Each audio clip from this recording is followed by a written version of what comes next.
ഞാനിനി കുറേ നേരമായത് ഞാനൊരു ഗ്ലാസ് വെള്ളം ചോദിച്ചു, ഇതുവരെ കിട്ടിയില്ല.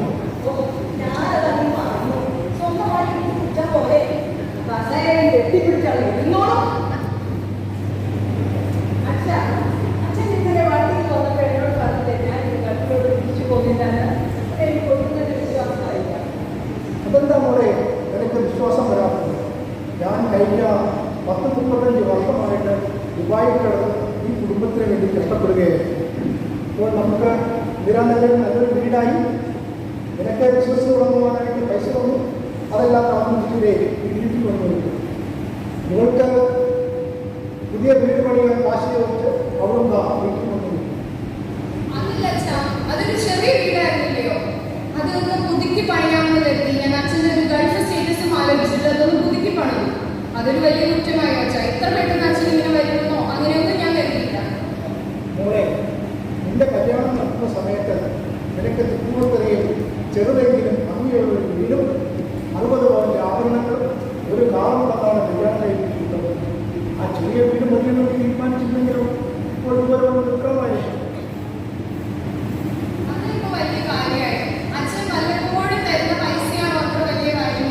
മോളെ, മാത്രവുമല്ല ഞാനിപ്പോൾ 30,000 രൂപ വെച്ച് മാസം തീർക്കുന്നതിന് കഴിയും. കൂടുതലൊന്നും എന്നെ കൊണ്ട് പറയിപ്പിക്കാറില്ല.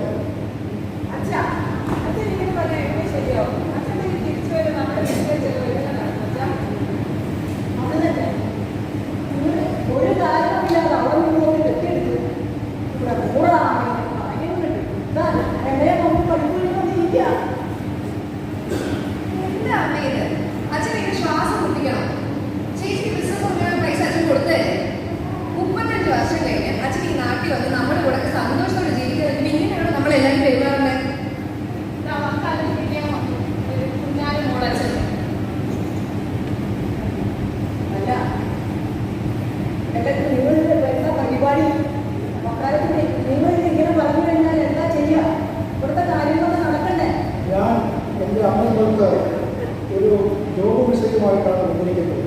അതുപോലെ അമ്മ ദുബായ് ഗവൺമെൻറ് ഈ 10 ദിവസത്തിനുള്ളിൽ ജോലി ചെയ്യണം. നീ നഴ്സിംഗാണല്ലോ പഠിച്ചത്, അതുകൊണ്ട് നിനക്ക് അവിടെ തന്നെ ജോലി ചെയ്യാം. അതിനുശേഷം നിനക്ക് നിന്റെ കാര്യം നോക്കാം. ഞാൻ ജോലി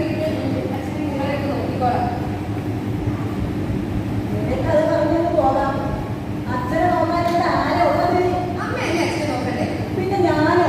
എനിക്ക് എന്റെ കാര്യത്തിൽ നോക്കാൻ പറ്റുന്നില്ല.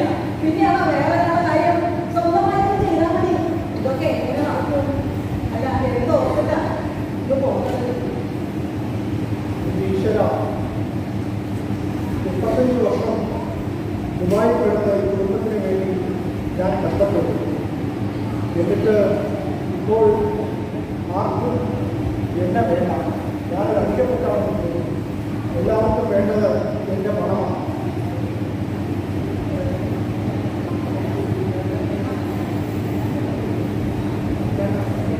മോളെ, അമ്മ കുറച്ച് വെള്ളം തരും.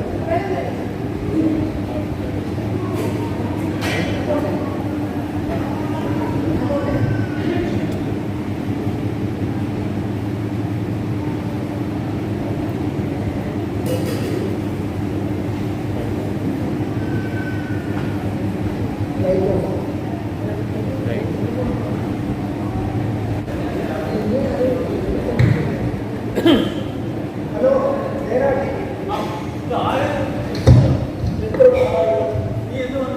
ഞാൻ വന്നിട്ട് സന്തോഷമായി. എന്നെ അന്വേഷിച്ച് എൻ്റെ വീട്ടിൽ ഞാൻ എല്ലാം വന്നു. പക്ഷേ എന്നോട് കണ്ടില്ല, ഡേറ്റ് കൂട്ടി കിടക്കുമായിരുന്നു.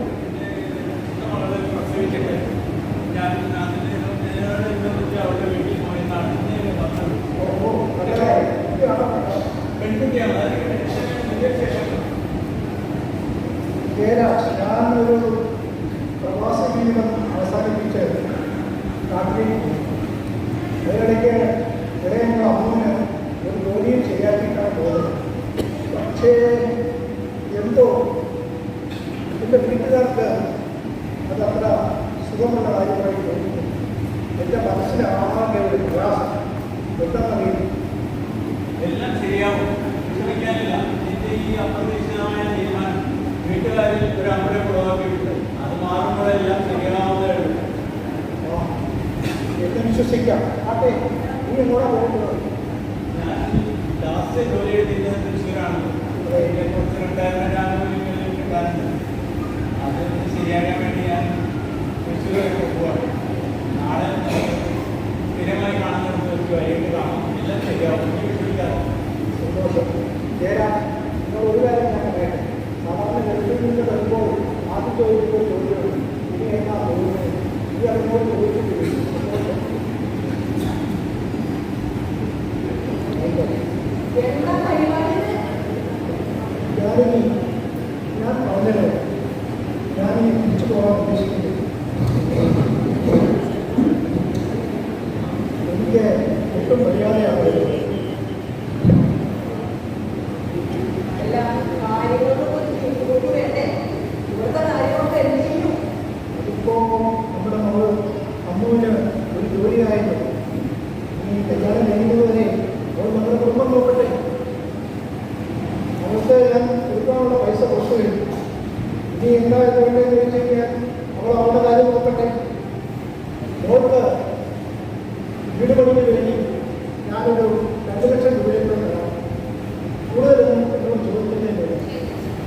അല്ല, അപ്പൊ ഇവിടുത്തെ വീടിന്റെ കാര്യം ഞാനൊരു കാര്യം പറയാം. ആ വീട് എന്റെ പേരിൽ എഴുതി കാലശേഷം അത് കൊടുക്കാലോ. ഇതെല്ലാം അവകാശപ്പെട്ട ആശ. അമ്മ നേരത്തെ പോയി കഴിഞ്ഞാൽ ഞങ്ങളുടെ കാര്യം എന്താവും? നമ്മൾ അത് അമ്മുവിന് കൊടുക്കാമെന്ന് പറഞ്ഞതാണ്. മാത്രവുമല്ല അവരുടെ കല്യാണവും കഴിഞ്ഞിട്ട് നിങ്ങൾക്കുള്ളതെല്ലാം ഞാൻ ധാരാളമായി തന്നിട്ടുണ്ട്. ഈ ഇതിൽ കൂടുതൽ പ്രതീക്ഷ വെക്കാം.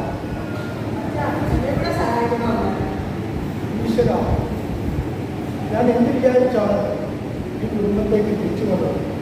35 വർഷങ്ങൾക്ക് ശേഷം ഞാൻ തിരിച്ചു വന്നപ്പോൾ ഞാനൊരു അധികപ്പറ്റാണെന്ന് എനിക്ക് തോന്നി. എന്നെ അല്ല എനിക്ക് വേണ്ടത്, എൻ്റെ പണത്തെയാണ് എനിക്ക് വേണ്ടത്. അയ്യോ അല്ല അച്ഛാ, അങ്ങനെയൊന്നും പറയില്ലേ അച്ഛാ. അച്ഛൻ വിഷമിക്കാതെ. അമ്മ എനിക്ക് ഒന്നും വേണ്ട. എല്ലാം നിങ്ങൾ എല്ലാവരും പങ്കിട്ടെടുത്തോളൂ. അച്ഛനെ സമാധാനം ജീവിക്കാൻ സമ്മതിക്കാമോ?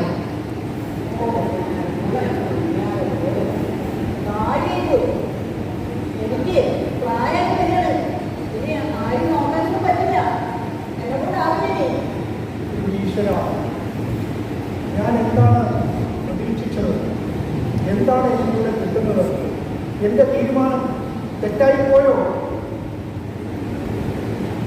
അല്ല, ഞങ്ങളോട് ചോദിച്ചാണോ ഒക്കെ ചെയ്തത്? സ്വന്തമായി തീരുമാനിച്ചതല്ലേ? അനുഭവിച്ചോ? അങ്ങ് അനുഭവിച്ചോ? മോളെ അമ്മ, എനിക്ക് കുറച്ച് വെള്ളം തരുന്നു. വല്ലാതെ തരുന്നു.